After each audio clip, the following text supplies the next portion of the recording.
സ്കൂളിൽ ചേർത്തു. ദിവസവും ഭംഗിയിൽ ഒരുക്കി സ്കൂളിലേക്ക് പറഞ്ഞയക്കും.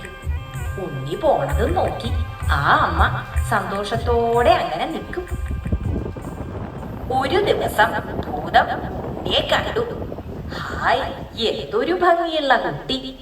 ഭൂതാണേലും അവളൊരു സ്ത്രീയല്ലേ? ഭൂതത്തിന് തോന്നി ഉണ്ണിയെ തന്റെ കുട്ടിയായിട്ട് വളർത്തിയാലോന്ന്. അതെന്ത് ചെയ്തുന്നോ, അവൾ മന്ത്രം കൊണ്ട് നല്ല ഭംഗിയുള്ള ഒരു പെൺകുട്ടിയായി മാറി. ഉണ്ണി വരണ വഴിയില് ചിരിച്ചോണ്ടങ്ങനെ നിന്നു. അവള് പറഞ്ഞു, പൊന്നുണ്ണി പൂങ്കരളി പോന്നണയും പൊൻകതിരെ ഓലയെഴുത്താണികളെ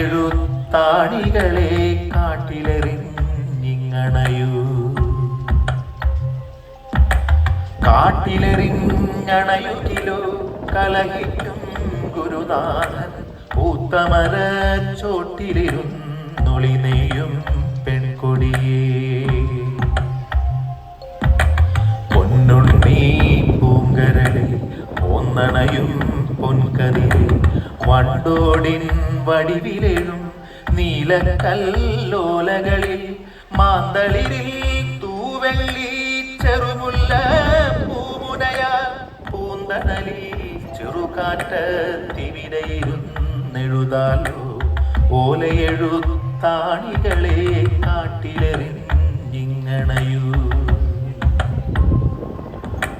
പൂത്തമര ചോട്ടിലിരും കുളിനെയും പെൺകൊടിയെ ഓലയെഴുത്താണികളെ കാട്ടിലിതാ ഞാൻ കളവൂ, കാട്ടിലിതാ ഞാൻ കളവൂ.